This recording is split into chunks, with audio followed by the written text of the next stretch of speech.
کچھ عرصہ کے بعد روضہ رسول پر جانا ہے، وہاں حاضری کے آداب۔ روضہ رسول نام بھی غلط ہے۔ روضہ جو ہے ما بین بیتی، پیارے رسول نے اپنی زندگی میں فرمایا ما بین بیتی و منبری، آپ کے حضرت عائشہ رضی اللہ تعالیٰ عنہ کا گھر، اس کا دروازہ بھی پہلی صف کے مقابل میں کھلتا تھا، آپ وہاں سے نکل کے آ کے جماعت کراتے تھے۔ تو آپ کا گھر اور منبر کے درمیان روضۃ من ریاض الجنہ، جنت کے باغ میں سے ایک باغ ہے۔ اس کی تفسیر یہ کی گئی کہ انشاءاللہ آدمی یہاں صلوات پڑھے گا اور ایمان احتساب اور اجر کے نیت سے، تو انشاءاللہ اللہ تعالیٰ جنت دے گا۔ تو روضہ رسول قبر مبارک کو کہنا غلط ہے۔ آپ قبر مبارک کو قبر کہیں اور کہیں پیارے رسول کے قبر مبارک پہ جانا ہے تو کیا وہاں حاضری کے آداب بتا دیں۔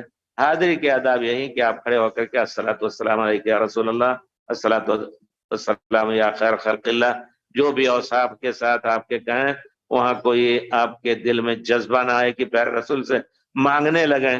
پیارے رسول خود اس کو پیارے رسول نے منع فرمایا اس سے، اپنے بارے میں یا کسی اور سے۔ جس طرح آپ کسی کی قبر پہ جائیں گے السلام علیکم یا السلام علیکم یا علی القبور، تو اس طرح بڑے ادب سے آواز بلند رہیں، آہستہ سے آواز بلند کرنا قبر مبارک کے قریب، وہ بھی اعمال کے ساقط اور اعمال کے بے اثر ہو جانے کا خطرہ اس میں ہے۔ لا ترفعوا اصواتکم فوق صوت النبی، پیارے رسول کی زندگی میں آپ کی آواز سے اونچی آواز نہ کرو۔